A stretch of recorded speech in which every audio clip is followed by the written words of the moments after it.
예, 안녕하십니까. 노친구입니다. 지난 계엄 이슈 건에 이어서 또 오랜만에 찾아왔습니다. 지난 토요일 탄핵이 가결이 됐습니다.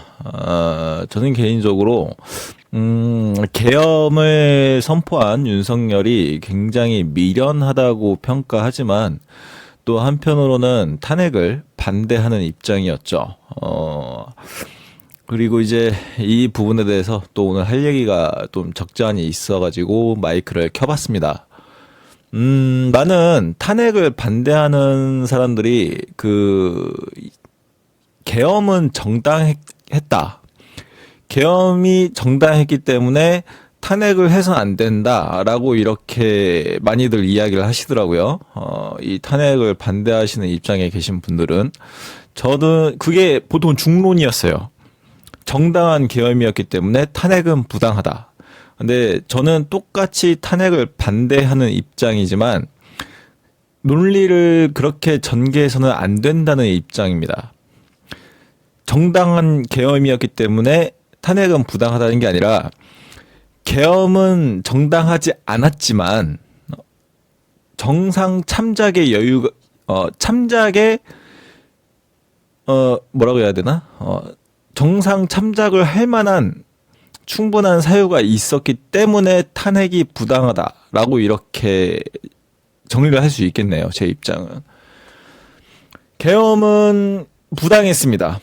단언컨대 다시 한번 얘기하지만 윤석열의 계엄은 부당했어요. 왜냐하면 윤석열이 계엄이 이제 국회 표결을 통해서 해제되고 난 이후에 많은 국내에서의 정치적 혼동이 있으면서 2차 담화문에서 간곡히 호소를 했잖아요. 저는 개인적으로 윤석열이 집권한 이후에 했던 모든 연설 중에 계엄을 발동하게 된 이유에 대해서 호소하는 윤석열의 2차 담화문이 가장 개인적으로 와닿았습니다. 여전히 계엄은 부당했다고 생각하는 입장이지만 윤석열 대통령의 2차 담화문은 좀 가슴에 와닿았어요. 담화문에서 약간 호소력이 느껴졌습니다. 자신이 국정 운영을 하는 데 있어서 야당의 방해가 선을 넘었다, 도를 넘었다. 국정 운영이 너무 곤란했기 때문에 계엄을 발동할 수밖에 없었다라고 외치는 호소가 좀 와닿을 정도로 진심이 느껴지긴 했어요. 하지만 그러함에도 불구하고 계엄은 부당했습니다. 왜냐하면은 야당의 국정 운영 방해가 충분히 호소력을 가질 수 있지만 그러함에도 불구하고 그 전에 수많은 방법이 있었기 때문입니다. 이유, 야당의 방해 공작 때문에 정상 참작의 여지는 있어요. 탄핵을 받지 않을. 하지만 계엄이 그래도 부당하다고 얘기하는 것은 계엄 전에도 충분히 국민들한테 이 야당의 횡포에 대해서 알릴 수 있는 채널이 있었습니다. 아무리 대한민국에 이렇게 인기 연예인들 유재석, 아이유 많죠. 설령 테일러 스위프트가 한국인이라고 하더라도 아무리 유명한 1000만 유튜버 찌양이든 누구든 간에 아무리 유명한 연예인들 다 갖다 놔도 대통령보다 큰 스피커를 가질 수가 없습니다. 왜냐하면 대통령실에서 언론에다가 우리 대통령 할 말 있어서 한 1시간 뒤쯤에 기자회견 할 거다라고 하면은 모든 신문, 방송, 언론사가 대통령실 그게 청와대든 집무실이든 관저든 어디든 상관없이 1시간이면 모든 방송사가 모여서 하던 정규 방송 편성 중지하고 대통령 기자회견을 바로 생방송으로 진행할 정도로 대통령은 마음만 먹으면 나라 전체에 대해서 진짜 실시간 라이브를 할 수 있는 사람이에요. 대통령은 그런 사람입니다. 자기가 내키면 전 국민이 볼 수밖에 없는 라이브 방송을 할 수 있는 사람이라고. 이게 얼마나 큰 스피커입니까? 그 연예인들 아무리 유명하고 인기 많은 연예인이라고 하더라도 자기가 언론사에다가 나 우리 전 국민한테 기자회견 하고 싶어요. 충격 발언하고 싶어요. 라고 해서 뭐 바로 실시간 정규 방송 편성 중단하고 생방송으로 기자회견 할 수 있는 연예인들 있을까요? 저는 없다고 봅니다. 물론 이제 그에 응하는 방송사가 몇몇 있겠죠. 하지만 모든 방송사가 그러지는 않을 거라는 게 제 확신입니다. 실제로도 그렇고요. 대통령은 이번 사건만 봐도 2차 담화문을 개엄 전에 발표했으면은 오히려 많은 지지를 받고 대통령이 이렇게 국정 운영이 시원찮은 데에는 야당의 방해 공작도 있었겠구나라는 거를 국민들이 깨닫고 오히려 지지율도 올라가고 가뜩이나 그 야당 대표 이재명의 사법 리스크도 있는 마당에 오히려 좀 좋았을 수도 있어요. 국민들이 여론이 야 니네 민주당 이럴 줄은 몰랐네? 야 니네 좀 적당히 해라. 예산 이렇게 하나같이 다 쳐내버리면은 국정 운영을 어떻게 하냐 뭐 이런 여론도 나왔을 거고 각종 뉴스나 정치 시사 프로그램에서 오히려 이제 현 집권 여당과 정부에 힘을 실어주는 목소리가 커질 수 있었을 겁니다. 충분히 그런 기회를 가질 수 있었어요. 그리고 집권 초기에 그 이준석이 당시 당대표이던 시절 당대표가 이제 끌어내려졌죠. 끌어내리기 직전까지만 해도 그 공약이었던 매일 그 집무실에 출근하면서 도어 스태핑을 하겠다라고 했었었죠. 그리고 했죠. 한 100일 정도 가까이 했었던 것 같아요. 이준석이 그 2022년에 맞죠? 22년 맞을 거예요. 지금 22년에 5월 달에 윤석열 취임하고 8월인가 9월쯤에 이준석 내려오기 전까지 아마 100일 동안 매일 출근하면서 집무실에서 이제 출근하기 전에 이제 기자들 언론사에 모여가지고 매일매일 모든 국민들이 매일 대통령의 목소리를 들을 수 있었던 시절도 있었습니다. 많은 기회가 있었어요. 국정 운영을 하면서 자신이 국정 운영을 수행하는 데 있어서 이렇게 부침이 느껴질 거 아니에요. 힘든 일. 이런 것들을 충분히 국민들한테 설명을 하고 요즘 이러이러한 분야에서 그 나라의 그 행정력이 제대로 작동을 못하고 있다. 좀 더 잘하고 싶은데 못하는 이유가 있다. 또는 뭐 많은 반대가 있음에도 불구하고 우리는 이 방향대로 정책을 결정지어야 하는 이유가 있다. 라고 정말 소통을 할 수 있는 채널이 숱하게 있었습니다. 맞잖아요. 그 탄핵을 반대하면서 계엄은 정당했다고 하는 보수분들 한번 제 말을 반박할 수 있습니까? 대통령이 이번에 계엄을 발동하기 전에 국민들한테 호소할 수 있는 대한민국에서 제일 많은 채널을 가진 사람이 대통령이라는 거 다 동의하시잖아요. 반박할 수 없잖아요. 그죠? 그렇기 때문에 계엄을 할 수밖에 없었고 정당한 계엄이다라는 거는 조금 설득력이 떨어집니다. 아니, 많이 설득력이 떨어져요. 계엄 전에도 오히려 긍정적인 방향으로 전국을 이끌어 나갈 수 있는 충분한 시간과 여건과 기회가 있었습니다. 윤석열 대통령한테는. 저는 그게 굉장히 아쉬워요. 그리고 이번 사태를 통해서 참 윤석열답다라는 생각도 들었어요. 직전 영상에서도 얘기했듯이 그 인해 장막이 둘러싸여서 실제로 그 간신이 아니라 윤석열 대통령이 모자람에도 불구하고 주변에서 충원을 하고 정말 좋은 방향으로 나아갈 수 있도록 옆에서 계속 얘기해 주는 사람들이 분명히 있었을 겁니다. 사실 이준석도 당대표 시절에 그랬던 사람이었죠. 그리고 대선 시절에 실제로 이렇게 하면 대선 지니까 이렇게 해야 된다고 내 말 안 들을 거면 나 선대 본부장 때려치겠다고 자기 직을 걸고서라도 얘기했던 사람입니다. 그래서 그래 너 이준석 없이 우리 대선 치를게 하다가 실시간으로 지지율이 역전은 되니까 부랴부랴 이준석 울산에서 찾아가가지고 뭐 화해하고 뭐 이렇게 뭐 그랬었죠. 그래서 이제 이재명한테 계속 지고 있다가 갑자기 SNS에다가 여성가족부 폐지 딱 7글자 딱 박아놓고 나서 하루 만에 지지율 10% 올라가가지고 다시 역전했잖아. 뭐 이거 다 기억하실 거예요. 이렇게 주변에 좋은 방향으로 가게끔 조언해주는 사람들이 분명히 많았을 거예요. 근데 그런 사람들 다 쳐내고 내가 좋아하는 말만 해주는 간신들로 인해 장막을 둘러친 것은 윤석열 본인의 잘못이 맞습니다. 이 계엄이 정당하지 않고 부당하다는 이유를 지금까지 말씀을 드렸어요. 자, 이제 다음부터는 탄핵을 찬성하는 약간 진보나 좌파 세력, 물론 이제 개혁신당은 보수이지만 또 탄핵을 찬성하죠. 저는 개혁신당 지지하지만 탄핵을 찬성하지 않기 때문에 이 부분은 개혁신당 제 채널을 본 사람 중에 이렇게 보수지만 개혁신당 같은 사람이 있을지는 모르겠지만 이 탄핵을 찬성하는 사람들한테 하고 싶은 또 말이 있습니다.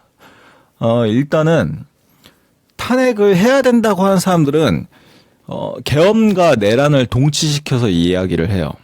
계엄 이꼴 내란. 내란은 무조건 잘못이니까 탄핵을 해야 된다. 이렇게 간단한 논리를 전개를 합니다. 하지만 이 주장도 잘못이 되었죠.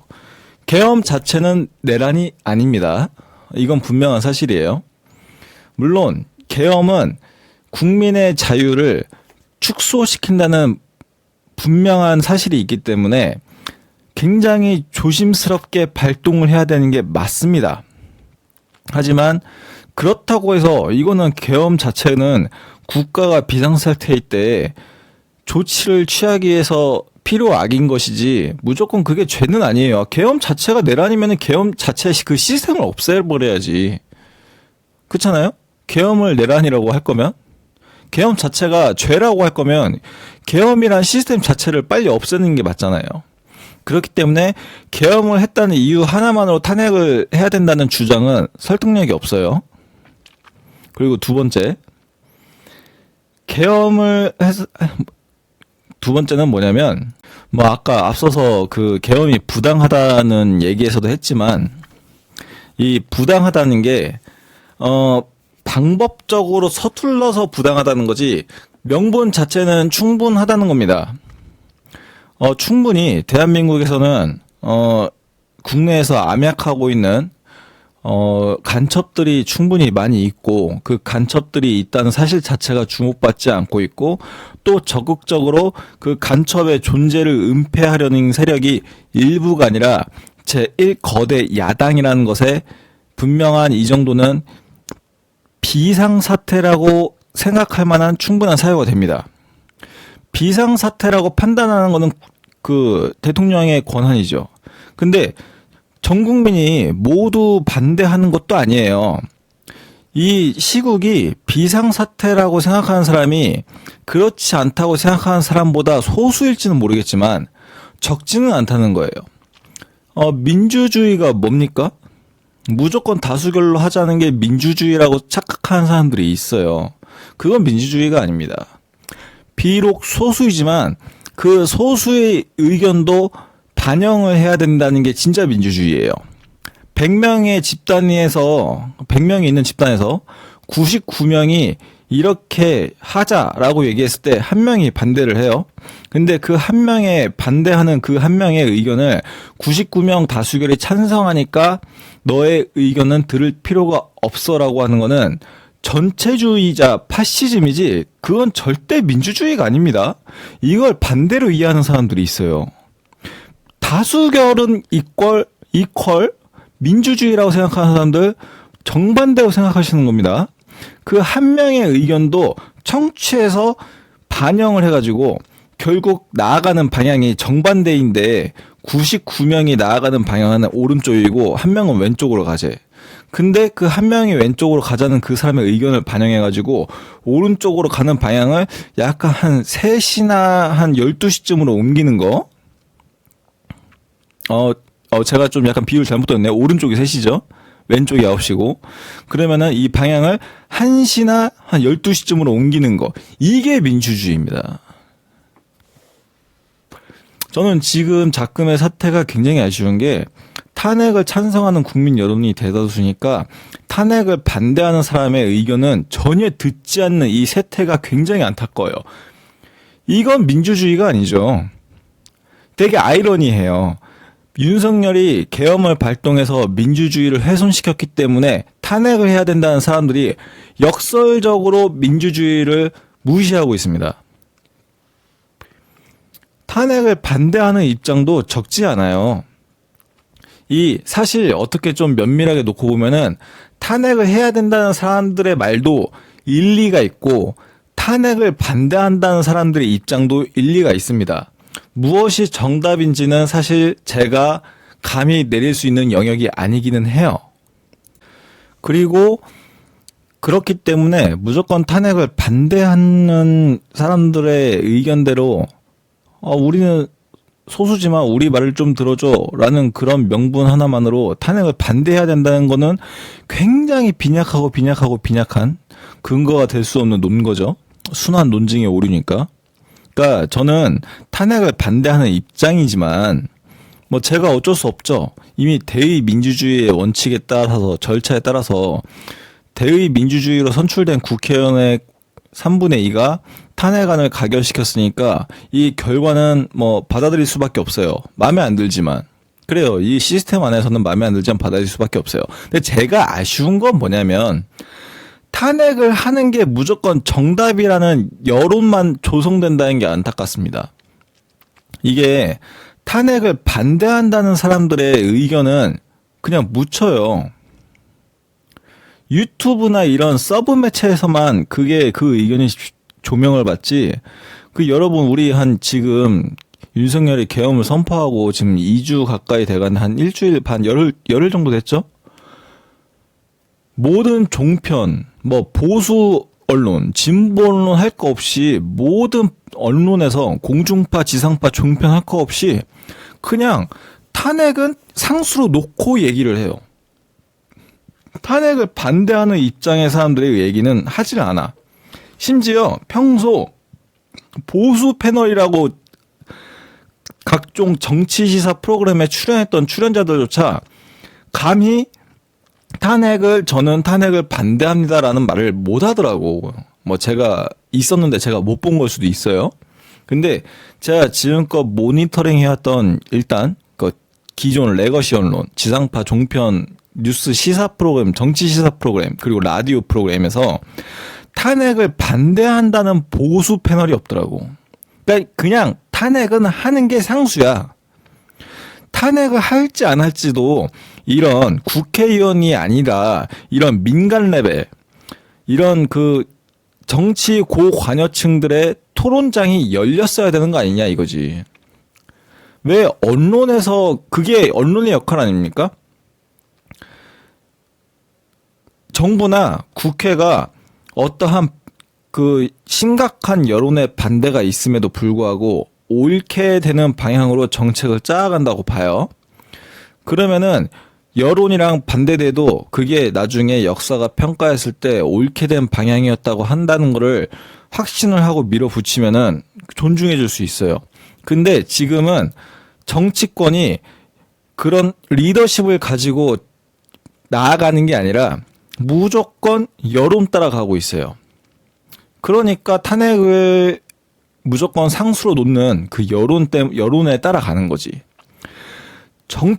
반대로 정치권이 가는 게 마음에 안 들어. 그러면 여론은 어떻게 해야 됩니까?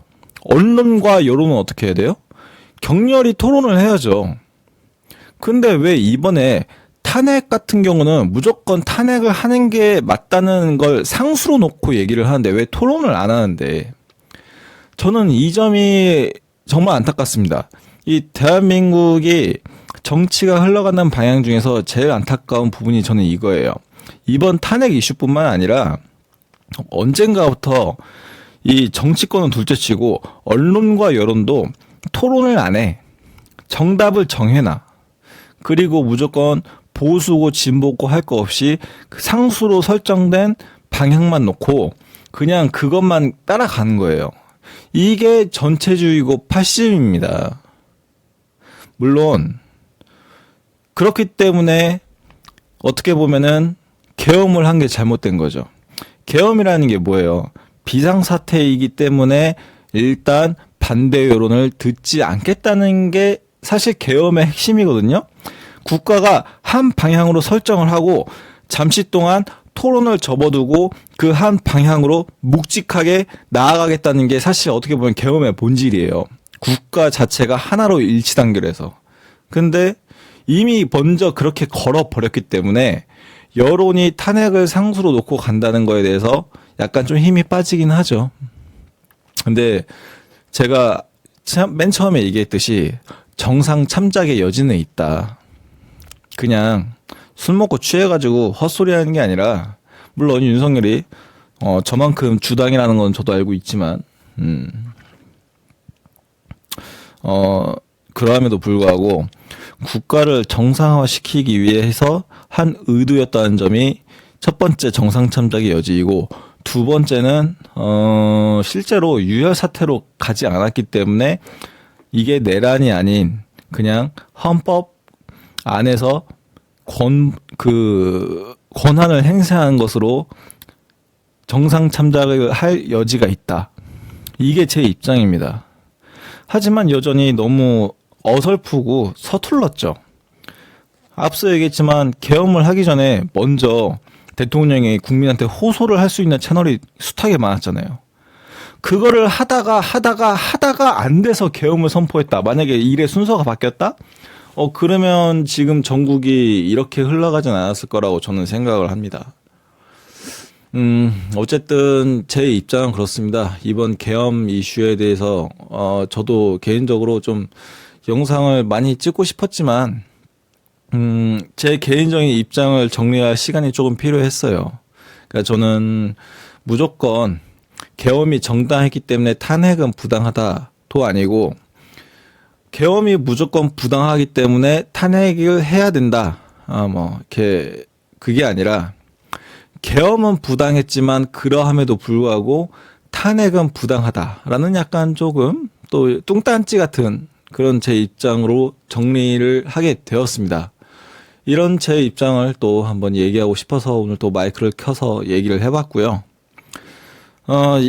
제가 두 번째 영상에서 정치공학적으로 탄핵을 안 했으면 좋겠다고 하는 게, 저는 개인적으로 탄핵을 해가지고, 어차피 지금 일단 가결이 되고 헌법재판소로 넘어갔으니까, 근데 저는 좀 확률이 높다고 봐요. 탄핵이 헌재에서 인용될 가능성이 높다고는 봅니다. 근데 만약에 이왕 그렇게 되면은, 윤석열도 제가 생각하는 만점짜리 100점짜리 대통령이 있다면 윤석열은 한 40점 정도 되거든요.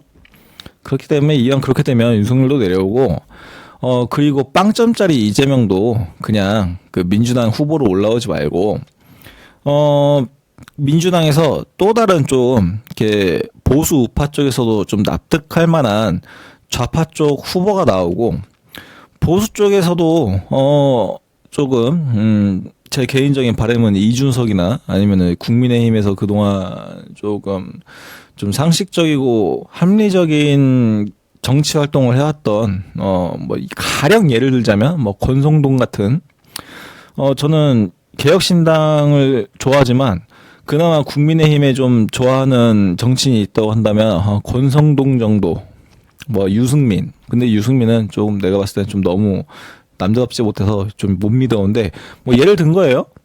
이런 사람들이 나와서 대선을 이끌었으면 좋겠어요. 근데 이제 왜 정치공학적으로 반대를 하냐면은 그럴 가능성이 너무 희박하니까. 민주당은 여전히 이재명을 내세울 테고, 국민의힘에서는 또 의외로 또 안철수가 나올 수도 있습니다. 안철수 파워가 또 무시 못하죠. 어쨌든 근데 안철수나 이재명보다 이준석이 대통령이 되는 게 대한민국의 앞날에 제일 좋을 거라는, 정답이라기보다 상대적으로 나머지 그 두 명에 비해선 나을 거라고 생각하는 사람인데, 쉽지 않아. 솔직히 쉽지 않아요.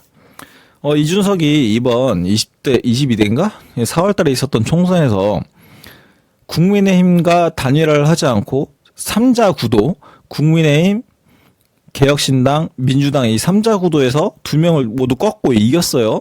이거 굉장히 좀 정치적 그 선거적 역사에서 좀 회자될 만한 기록적인 사건입니다. 근데 대선도 그럴 수 있느냐라고 하면 저는 조금 살짝 회의적이거든요. 물론 대선에서 이준석이 만약에 다음 내년에 탄핵이 인용이 안 된다면 모르겠지만 인용이 된다면 무조건 내년에 대선을 치를 텐데 만약에 이준석이 이긴다. 그러면은 뭐 그것보다 더할 나위 없는 결과가 없지. 뭐 어쨌든 근데 그럴 가능성이 너무 희박해서 정치공학적으로도 좀 탄핵은 반대를 하는 입장이죠. 일단 이번 계엄과 탄핵 이슈에 대해서는 당분간 이렇게 입장이 정리될 것 같습니다. 좀 많이 안타깝습니다. 저는 이렇게 누군가를 맹목적으로 지지하지는 않아요. 아까 계속 얘기하자면 전 개혁신당을 그나마 지지하는 사람이지만 개혁신당의 당론인 탄핵에는 또 반대하는 입장이거든요. 윤석열 겁나 싫어하는데 또 윤석열 탄핵 반대하고 근데 맹목적으로 싫어하는 건 있죠. 지금 현재의 모습인 민주당과 이재명은 굉장히 싫어합니다. 예를 들어서 이제 민주당과 이재명이 한 노무현 정도의 그런 상태로 과거로 돌아간다면은 그래도 뭐 대한민국에 존재할 수 있는 정당이지 않을까 뭐 저는 그렇게 생각하는데 이제 이거에 이어서 또 다음에는 좀 이렇게 현재 이슈 현안이 아닌 제가 생각하는 그런 이 정치에 대해서 또 한번 좀 썰을 풀어보도록 하겠습니다. 또 긴 시간 제 얘기를 들어주셔서 감사하고요. 또 다음에 또 찾아뵙도록 하겠습니다. 감사합니다. 노친구였습니다.